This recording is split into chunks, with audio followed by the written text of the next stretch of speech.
Let's pause your frantic, blood-spattered flight for a moment and talk about the guys who gave the whole profession its name, the ones who ruined it for everyone else. The Hashishin.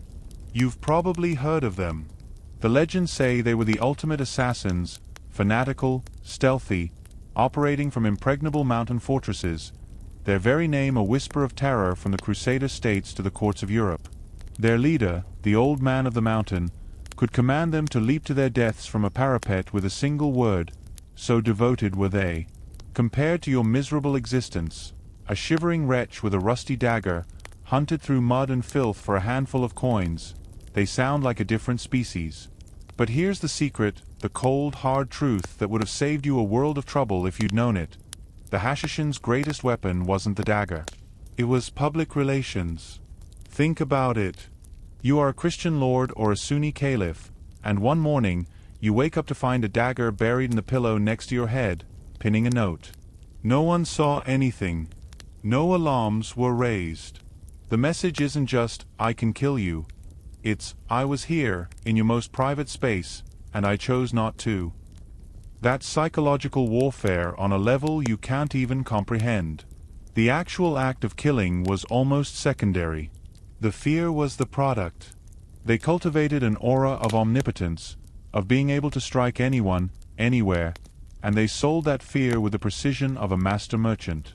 Your patron hired you for a grubby, deniable murder. The Old Man of the Mountain dealt in political coercion, and his currency was terror. So how did they achieve this? Not through superhuman skill, but through patience and intelligence. A Hashishin Fido I wouldn't just sneak into a camp. He would infiltrate it over months, maybe years. He'd arrive as a trader, a scholar, a convert, a mercenary. He'd earn trust, learn the routines, the languages, the secret passages. He became part of the furniture. When he finally struck, it seemed like a betrayal from within, which was 1,000 times more frightening than an attack from without. Your entire operation, by contrast, lasted a few days and was built on a foundation of desperation and ignorance. You didn't know Jeffrey's habits. You guessed. The Hashishin didn't guess. They knew. Their power came from a terrifying, glacial patience that your paymaster would never fund and you would never have the discipline to endure. And that whole leap from the parapet thing? The legendary Paradise Garden?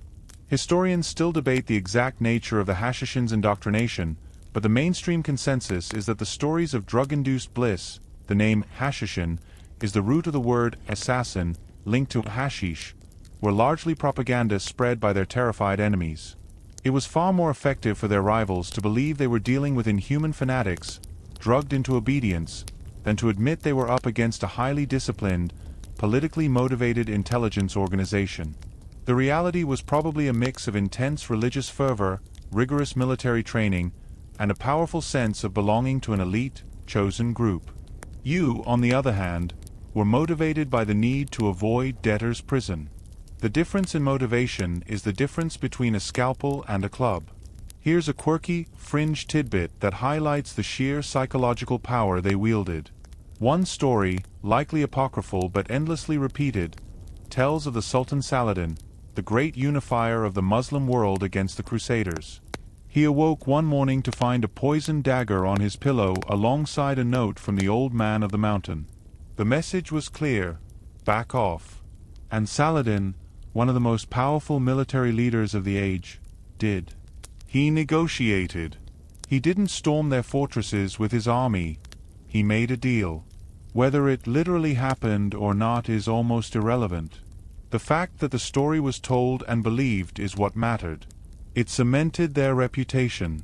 Can you imagine your target, Jeffrey the wool merchant, being so terrified of you that he just paid off your patron without a fight? The Hashishin's legend was a force multiplier that made their actual job infinitely easier. Your reputation is a warrant for your arrest. Historians still argue whether the Hashishin's primary goal was religious millenarianism, ushering in a new cosmic age, or raw, pragmatic political power within the complex chessboard of the Middle East. Were the killings a means to a theological end, or were they simply the most effective tool for a small, surrounded state to project influence and ensure its survival against much larger empires? The debate hinges on interpreting their complex motives, but the effect was the same. They made everyone, from kings to caliphs, look over their shoulders. They weaponized anxiety. You, with your grubby transaction, created a local problem. They created an international atmosphere of dread. So, as you huddle in a ditch, listening for the hue and cry, remember the Hashishin. They are the impossible standard you're being measured against by bards and storytellers, a standard that was never really about the physical act of killing in the first place.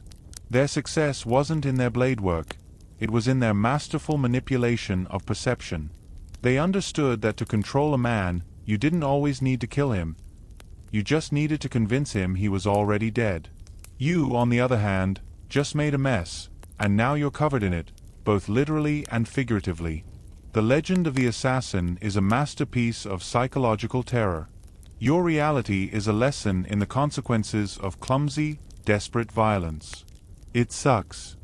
So, you've accepted the grubby reality of your new profession, and the cold coins are in your purse. Now your patron, or more likely his grumbling intermediary, slides across the table what they euphemistically call your tools of the trade. Forget a hidden blade that retracts with a flick of your wrist or a sleek crossbow disguised as a book. What you're looking at is a sad collection of objects that seem almost designed to fail you. The centerpiece is, of course, the dagger. It's not some legendary named weapon. It's a common eating knife, a bowl-lock dagger because of the two lobes at the base of the hilt that, in a crueler twist of fate, vaguely resemble what it feels like you're risking. It's short, because longer blades are for soldiers and nobles and would get you stopped by the watch. The blade is dull, its edge rounded from years of being used to hack at bread and tough meat. You test the point with your thumb and it feels soft. You could probably bend it if you tried hard enough. This is the instrument of your supposed silent, surgical strike. It's less a precision tool and more a clumsy lever for prying a soul from its body. Poisons? Oh, they're an option, but not the elegant, untraceable neurotoxins of fiction. Your options are a bouquet of horrors, each more unreliable and dangerous to you than the last. There's hemlock, which you might find growing in a ditch. It causes a gradual paralysis, but getting the dosage right is a nightmare. Too little, and your target just gets violently ill and is now suspicious. Too much, and he convulses and dies in a very public, very noticeable way right in the middle of the tavern, with you sitting right there. Then there's monkshood, or wolfsbane. It's a little more potent, but it has a bitter, acrid taste. You'd have to slip it into a powerfully flavored stew or a cheap, harsh wine to have any hope of disguising it. And God help you if you get a single drop of the prepared concoction on a cut on your own hand. You'll be dead before your target even feels a tingle. The idea of a slow-acting poison that gives you days to escape is a fantasy. Your poisons are either fast and obvious, or slow and unreliable.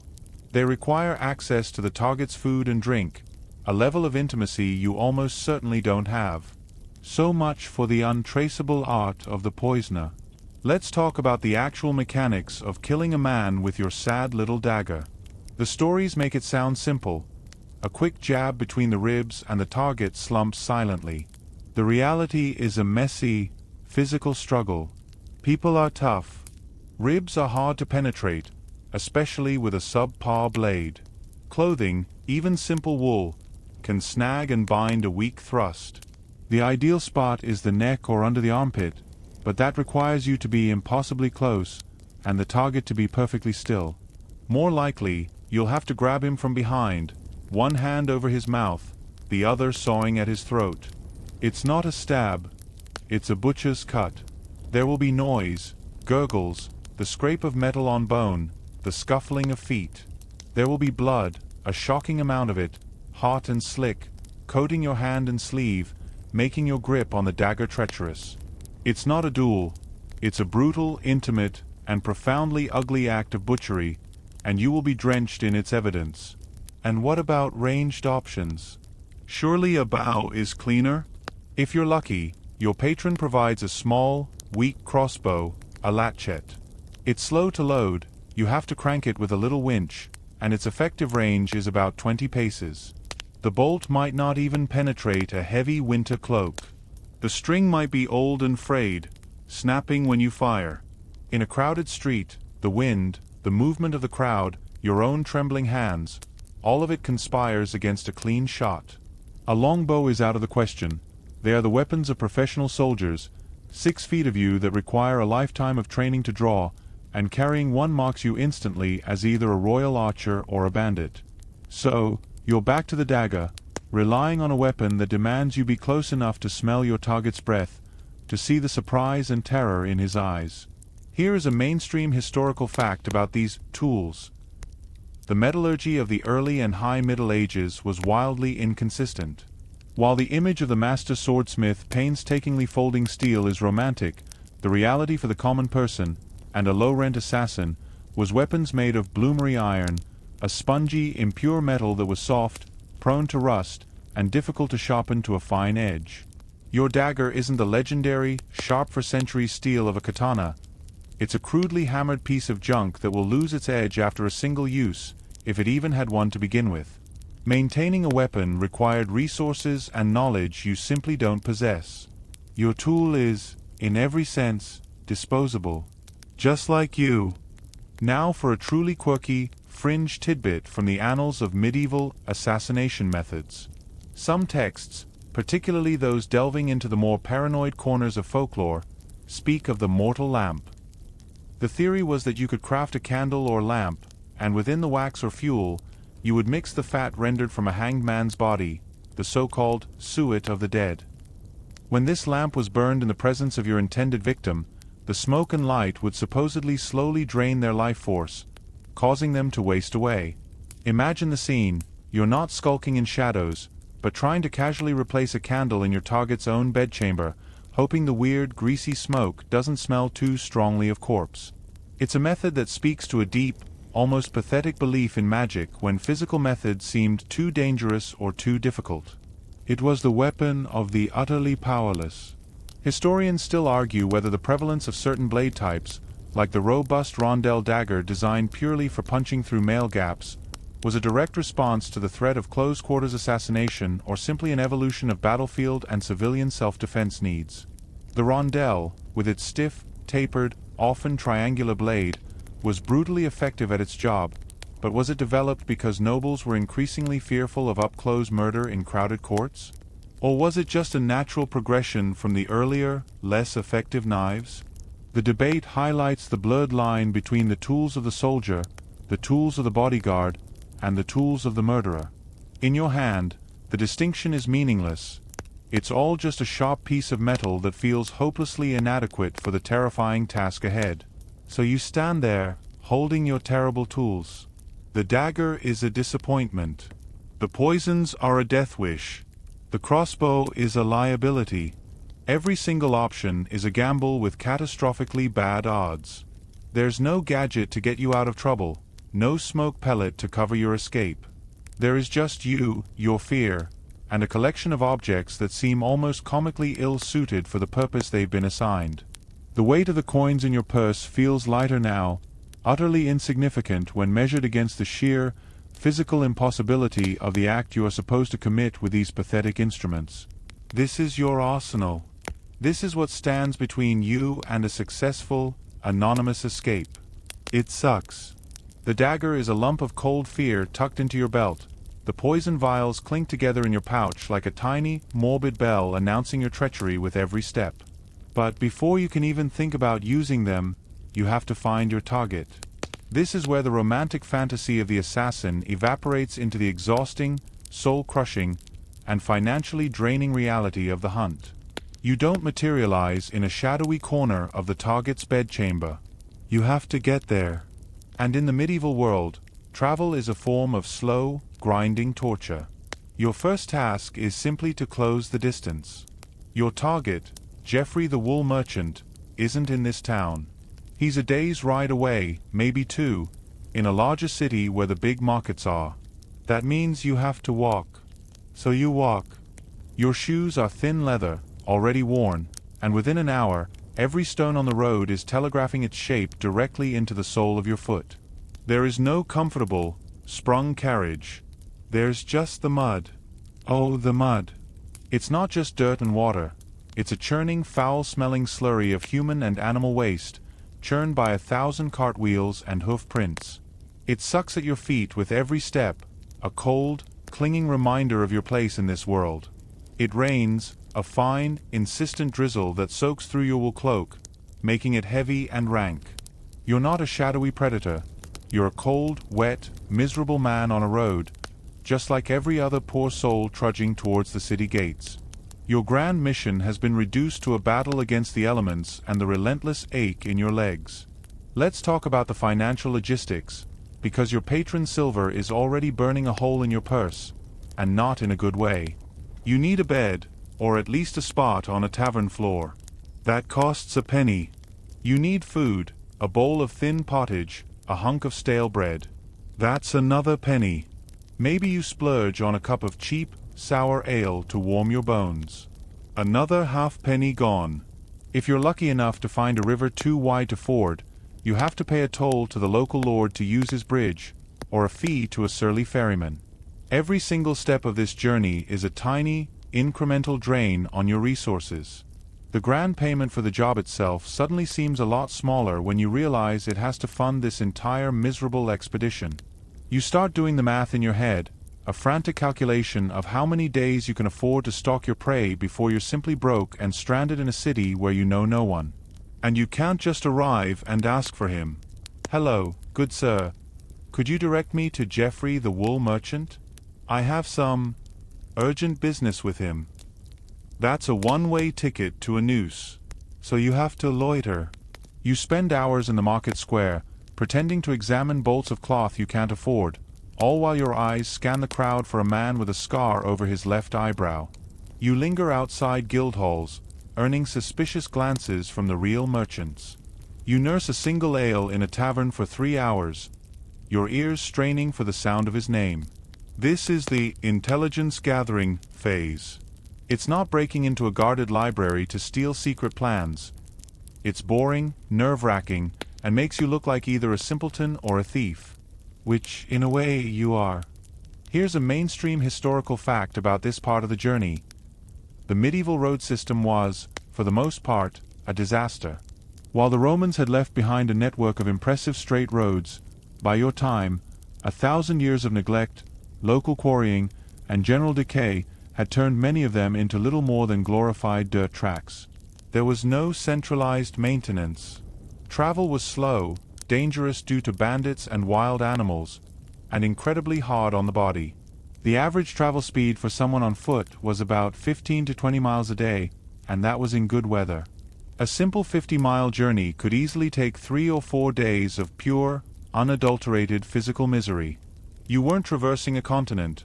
You were conquering a few miles of mud and pain at a time.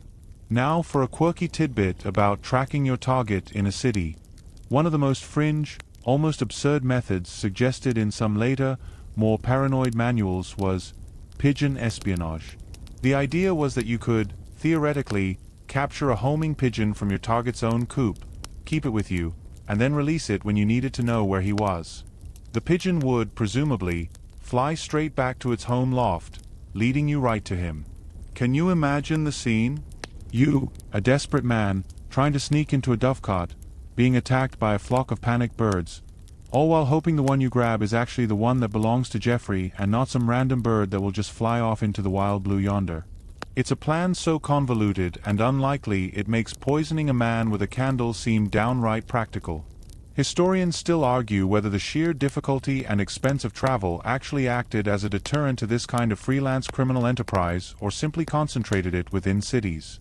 Was the itinerant assassin a real figure, or were most of these murders committed by locals who were already familiar with the terrain and the target, eliminating the need for this grueling travelogue? The records are full of local vendettas, but the shadowy figure coming from afar is a trickier one to pin down. The debate often hinges on the complex web of local loyalties and the near impossibility of a stranger operating effectively without immediately drawing attention. You are living proof of that problem. Every questioning glance from a shopkeeper, every challenge from a watchman, feels like a spotlight on your guilt. So the hunt is on. But it's not a thrilling chase. It's a slow, damp, and expensive erosion of your body, your funds, and your nerve. You are cold, you are hungry, your feet are blistered, and your purse is getting lighter by the hour. The grand mission of assassination has devolved into the pathetic reality of a man standing in the rain, trying to get a glimpse of another man's face, all while wondering if you'll have enough coins left for a meal tomorrow. The act of killing now seems almost like a distant, secondary concern compared to the immediate, grinding misery of just getting to the starting line. This is the hunt. It sucks. You finally spot him. After days of cold, hungry loitering, there he is. Geoffrey the wool merchant, the scar over his eyebrow a pale, puckered line as he barks orders at a pair of apprentices unloading a cart. A surge of something, relief, terror, a nauseating cocktail of both, hits you. The hunt is over. Now comes the real problem. The target's world. And his world is a fortress, both literal and social, designed from the ground up to keep people like you, the anonymous, the desperate, the armed with a bad dagger, far, far away. You are a wolf staring at a sheepfold built of stone and staffed by larger wolves. Your simple plan of get close and stab suddenly seems as feasible as trying to empty a moat with a thimble. His primary fortress is his home, which doubles as his place of business. It's not a castle, but in the crowded, timber-framed canyon of a medieval street, it might as well be. The ground floor is his shop, a shuttered-up stone box with a heavy, iron-banded door. The upper floors, where he and his family sleep, jut out over the street, making the passage below dark and easy to watch from above. At night, that main door is bolted from within with a timber bar thicker than your arm. The windows are small, covered with oiled parchment or wooden shutters, and any that are large enough to climb through are barred with iron. There are no convenient, unlatched second-story windows. There are only walls, doors, and barriers. To get to him at night, you'd need a battering ram or the ability to scale a sheer, slick wall in the dark, which is a great way to fall and break your leg, turning yourself from an assassin into a helpless victim for the morning watch to find. But he doesn't live in a vacuum. He exists within a protective social shell that is, in many ways, more impenetrable than stone. He is a guildsman, which means he has brothers in trade. These are men who rely on each other for business, for loans, for mutual protection. If a stranger asks too many questions about Geoffrey, the other merchants don't just shrug, they get suspicious. They talk. Your target is not a lone stag in a clearing. He's a bull in the center of a protective herd. Then there are his servants. The cook, the maid, the apprentices who sleep in the shop. They are his eyes and ears. They know the rhythms of the house. They notice a strange face lingering. An apprentice looking to earn favor with his master might be the one to point a finger at the shabby man who's been asking about the wool shipment schedules. You're not just fighting one man, you're fighting his entire network. And then there are the actual professional guards. Not the king's army, but the city watch, men paid to patrol the streets at night, questioning anyone out after curfew. They carry lanterns and halberds, and while they might be lazy or corruptible, they are a visible, unpredictable obstacle. More immediately, Geoffrey, like any successful merchant, likely employs at least one or two men-at-arms. These aren't knights, but they are professionals. They wear boiled leather jacks, know how to use a sword, and their entire job is to be a deterrent. They stand at his door, they accompany him to the market, they stand behind him while he negotiates. Their mere presence turns your simple dagger thrust into a potential suicide mission. Getting close to Geoffrey means getting past them, and your sad little knife is a pathetic match for a 3-foot blade in the hands of a man who fights for a living. Here is a mainstream historical fact about this defensive reality. The concept of sanctuary was a powerful and legally recognized institution throughout the Middle Ages. If a criminal, or a target, could reach a church or consecrated ground, they could claim sanctuary, which granted them protection from their pursuers for a period of 40 days. While this was more often used by people fleeing the law after a crime, it highlights a fundamental aspect of the medieval mindset. Certain spaces were inviolable. Your target's home, while not a church, held a similar, if lesser, sanctity. The walls themselves were a physical and legal barrier. Breaking and entering wasn't just a crime, it was a violent violation of the domestic peace, an offense against the natural order, and it would be punished with a ferocity that far exceeded the punishment for a street brawl. Now for a quirky, fringe tidbit about overcoming these defenses. Among the more outlandish tools discussed in the shadier corners of medieval thought was the use of a screaming skull.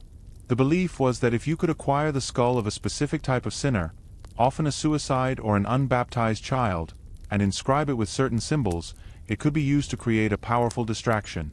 The theory was that, when activated by moonlight or a specific chant, the skull would emit an unearthly wail that would cause panic, draw people away from their posts, and send guards fleeing in superstitious terror. Imagine trying to sneak this macabre object around the city, then hiding in an alley, hoping your magic screaming skull works as advertised and doesn't just sit there, silent and useless, while you look like a grave-robbing lunatic. Historians still argue whether the incredible thickness and fortification of urban merchant homes in the later Middle Ages was a direct response to a perceived increase in targeted crime, like what we would call assassination, or if it was simply a byproduct of general urban violence, fire risk, and the desire to display wealth and security. Was Geoffrey building his stone-walled, iron-shuttered house because he was afraid of a specific rival hiring a man like you? Or was he just following the trend, protecting his family and goods from the ever-present threat of riot, fire, and random theft? The line is blurry, but for you, the effect is the same. An impassable wall of stone and social convention stands between you and the man you've been paid to kill. So you watch him. You see him laugh with a fellow merchant, clap his bodyguard on the shoulder, and disappear behind that heavy, forbidding door. The bolt slides home with a thud you can almost feel in your bones. He is in his castle, surrounded by his loyal subjects and his hired swords. You are outside, in the cold and the gathering dark, with a dull dagger and a handful of coins that are almost gone. The sheer, monumental advantage your target enjoys isn't just about wealth. It's about the entire structure of society, which is built to protect men like him from men like you. The task no longer seems difficult. It seems impossible. This is the target's world. It sucks. The city walls are behind you, a dark, jagged silhouette against the pre-dawn gray. You made it out, not through skill, but through a combination of blind luck and the city watch's momentary distraction with a more pressing brawl. You are in the open countryside now, the cold air a sharp relief in your lungs. But the running is over, and in the sudden, deafening silence, a new kind of terror begins to set in. It's a quiet, gnawing thing that doesn't chase you with shouts and lanterns, but follows you in the rhythm of your own footsteps. This is the psychological aftermath, the crushing weight of what you've done, and it's a heavier burden than any purse of silver. The external hunt may have paused, but the internal one is just beginning, and there is no escape from the hunter in your own mind. The first thing that comes, when the adrenaline finally bleeds away, is the guilt. It's not a noble, philosophical remorse. It's a visceral, sensory memory. The feel of the dagger grating against a rib. The hot gush of blood over your hand. The sound, God, the sound he made, that wet, surprised gasp. You see his face every time you close your eyes. Not the face of a rival merchant, a faceless target, but the face of a man, with lines around his eyes and a scar on his brow. You see the moment the life left his eyes, a light going out that you extinguished. You try to wash your hands in a stream, scrubbing until the skin is raw, but you can still feel the sticky warmth. The coins in your purse feel like they're weighted with his soul. This isn't the clean, detached kill of a professional. It's the messy, intimate murder of a desperate man, and the stain of it feels permanent. Then comes the paranoia. Every rustle in the bushes isn't just an animal. It's a bounty hunter. Every distant traveler on the road isn't just a pilgrim. He's an agent of your patron, sent to tie up loose ends. Because that's what you are now, a loose end. The man who hired you has his problem solved. The only person left who can connect him to the crime is you. Your survival is an inconvenience. You can't go home. You can't seek out old friends. You are utterly alone, a ghost in a world that has no place for you. You jump at your own shadow. Sleep is a treacherous country where the dead wait for you. You're not just hiding from the law, you're hiding from every other human being, because any one of them could be your doom. The freedom of the open road is just a larger, more exposed prison. And looming over all of it, a cold, doctrinal dread, is the fear of damnation. You live in a world governed by the church. You were taught from childhood that murder is a mortal sin, a one-way ticket to the eternal fires of hell. There is no forgiveness for what you've done, not without a profound, public penance that would immediately see you handed over to the secular authorities for execution. You are damned. Every church bell you hear in the distance is a funeral knell for your own soul. You picture the devils, the hell mouth, the eternal torment that awaits you. The physical fear of the noose is bad, but it's temporary. The spiritual terror of everlasting fire is a suffocating blanket that smothers any fleeting moment of relief. Your payment wasn't silver, it was your place in the divine order, and you spent it in a single bloody moment. Here is a mainstream historical fact about this spiritual terror. The medieval concept of the ars moriendi, the art of dying, was a hugely influential set of texts and images that detailed the proper Christian way to die. A good death involved confession, last rites, and being surrounded by family, preparing the soul for its journey. A bad death was sudden, unprepared, and sinful. By creating a bad death for Geoffrey, you not only damned yourself in the eyes of the church, but you were also seen as having potentially damned him, robbing him of his chance to make peace with God. This added another layer of spiritual culpability to your crime, making you a thief of souls as well as a thief of life. Now for a quirky, fringe tidbit about coping with this kind of guilt. On the fringes of society, among outlaws and those who had fallen from grace, there were whispers of sin-eaters. This was a person, often a social outcast themselves, who for a fee, perhaps one of your blood-stained coins, would perform a ritual. They would sit with a corpse, or sometimes just with a symbolic offering of food and drink, and by consuming it, they would symbolically take the sins of the deceased, or in your case, the sins of the murderer, upon their own soul. It was a desperate, superstitious transaction, a way to offload the unbearable weight of damnation onto another. Imagine seeking out such a wretched figure in some forest hovel, trying to buy back a piece of your soul with the same coin that paid for it to be lost. Historians still argue whether the intense focus on hellfire and damnation in the later Middle Ages was a tool of social control by the Church or a genuine, deeply internalized belief that shaped every aspect of daily life, including crime. Did the fear of hell actually deter murder, or did it just create a class of profoundly tortured criminals who were paralyzed by their own guilt? The court records give us the crimes, but they can't easily tell us the state of the criminal's soul. The debate continues, but for you, the effect is agonizingly real. The doctrine isn't an abstract idea. It's a cage around your spirit, and you can feel the bars. So you walk. You are free, for now. You have a little money. You are alive.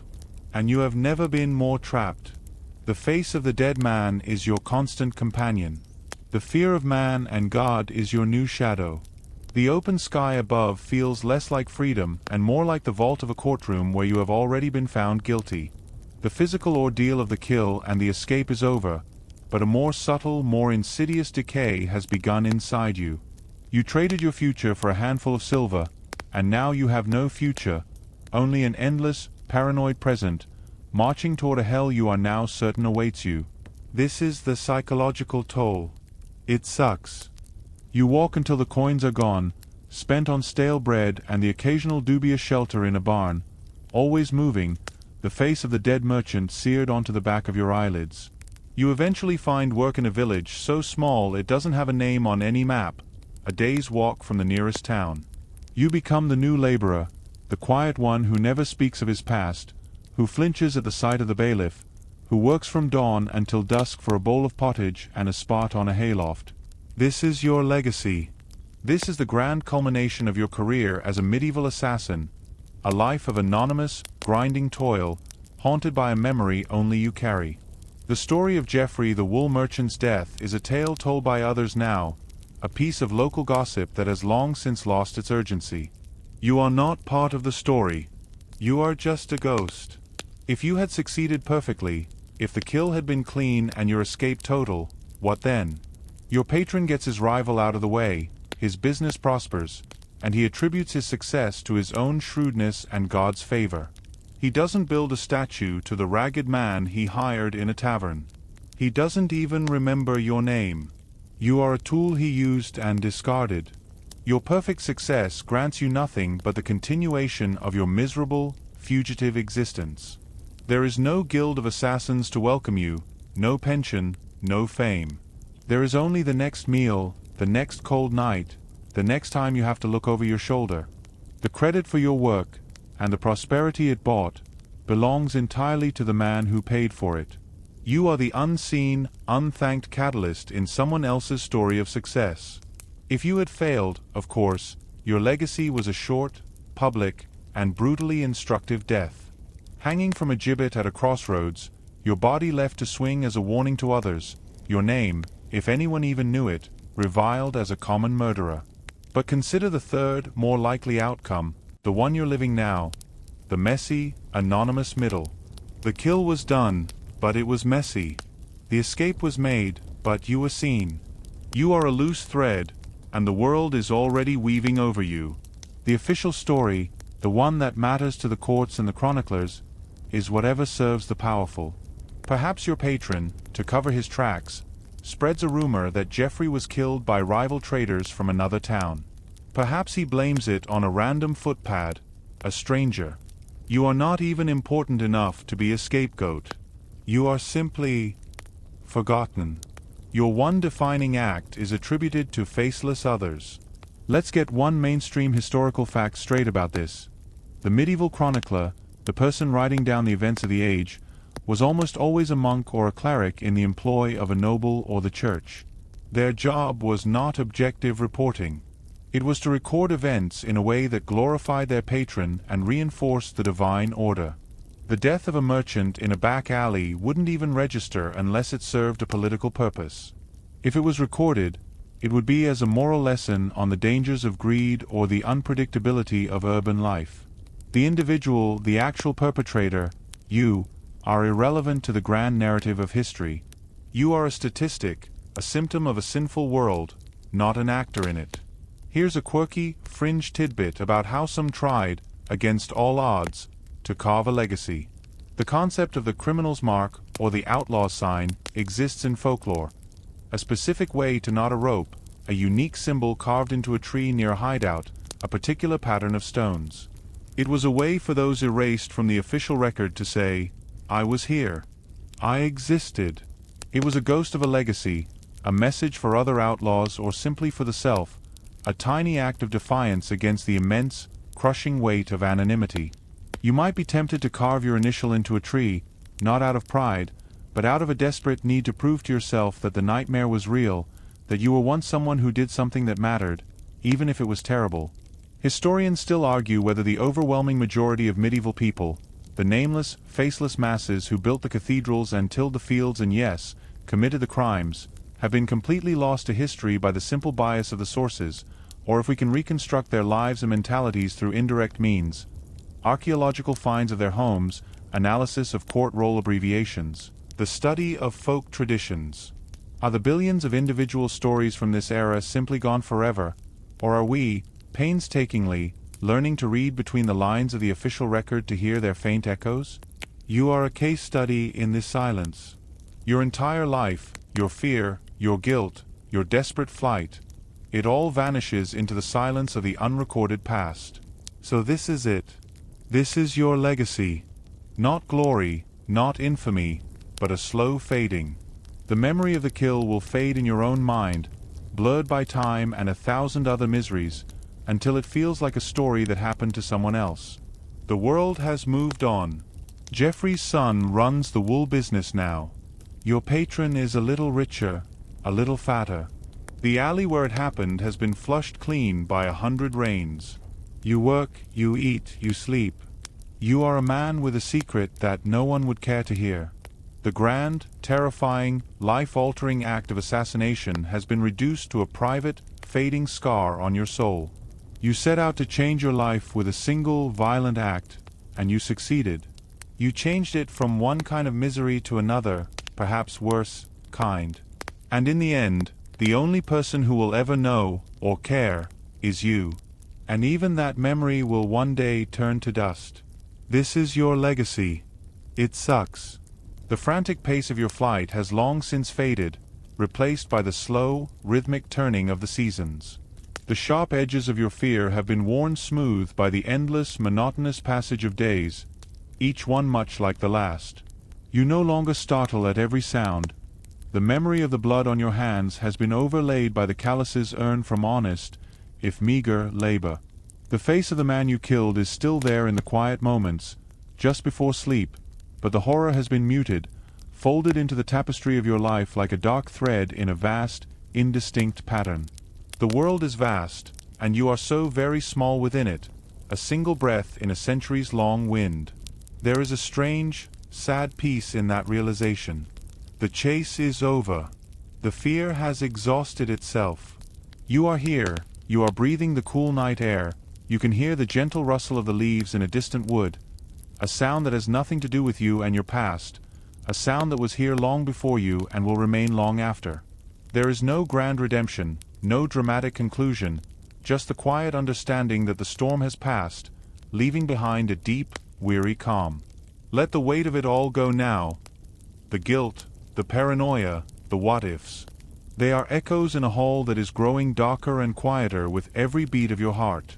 There is only the soft hum of the world turning, the gentle pull of sleep, and the release of a story that is finally, mercifully, over. Just rest now. Hey guys, tonight we pull back the velvet curtain on one of history's most romanticized professions, the medieval assassin. Forget the slick, hooded figures leaping between rooftops in video games. We're diving into the grimy, cold, and frankly terrifying reality of what it was actually like to be hired to kill someone in the Middle Ages. Picture this. You're not in a sleek black outfit. You're shivering in a damp alleyway, the stench of awful and unwashed humanity so thick in the air you can taste it. Your heart isn't beating with cool anticipation, it's hammering against your ribs like a trapped bird, because you know that in a few moments, you have to walk into a crowded room and end a man's life with a piece of metal that probably can't even hold an edge. And you're doing it not for some grand cosmic cause, but because a man with better clothes than you dropped a few coins in your palm and promised you wouldn't get caught. Spoiler alert. You probably will. The reality is, you probably won't survive this. So, before you get comfortable, take a moment to like the video and subscribe, but only if you genuinely enjoy what I do here. I'd also love to hear where in the world you're listening from and what the local time is for you. It's always fascinating to piece together our little global community of history lovers. Now, dim the lights, maybe turn on a fan for that soft background hum, and let's ease into tonight's journey together. You are not an assassin with a capital A. You are a desperate man. That's the first and most important thing to understand. The stories would have you believe you were plucked from a monastery for your preternatural agility and trained for a decade in the art of silent death. The truth is far less cinematic. You were likely plucked from a tavern, or a debtor's prison, or a field you fled because your lord's taxes left you with nothing to eat. Your recruiter isn't a wizened master. He's another thug, maybe one with a slightly nicer tunic, working for a minor noble or a merchant guild. He finds you at your lowest point, when the chill of hunger is a sharper pain than any fear of hellfire. He doesn't talk of honor or destiny. He talks of silver. Enough to eat for a month. Enough to pay off the debt that would see you lose a hand. It's a transaction, grubby and simple. The contract is never what you expect. The grand tales of killing kings and popes? Forget them. Your target is almost certainly someone profoundly ordinary. A rival merchant who undercut your patron's prices on wool. A guild master who blocked your patron's application. A lesser nobleman disputing a parcel of land. These are the petty grievances that fuel the medieval assassination economy. The target isn't guarded by a phalanx of Templars. He's surrounded by apprentices, servants, and maybe one or two burly men-at-arms who are mostly for show. This should be comforting, but it isn't. Killing a king is a political act. Killing a merchant is just murder, and the punishment is just as final. Your recruitment is a masterclass in psychological pressure. The man with the coins doesn't just offer you money. He offers you a solution. He lays out your desperate situation with chilling accuracy, making you feel that this path, however dark, is the only one left open to you. He might imply he knows where you sleep, where your family lives. The unspoken threat is as potent as the promised reward. Take the money and do the job, or face consequences from the man who knows all your secrets. There's no oath of loyalty, no initiation rite. You're given a description, a location, a time, and a cheap, poorly balanced dagger. The handle is already slick with your own sweat. You're not a zealot, you're a pawn, and a deeply frightened one. Let's get one mainstream historical fact out of the way early. The concept of professional, state-sanctioned killers was not the norm in most of medieval Europe.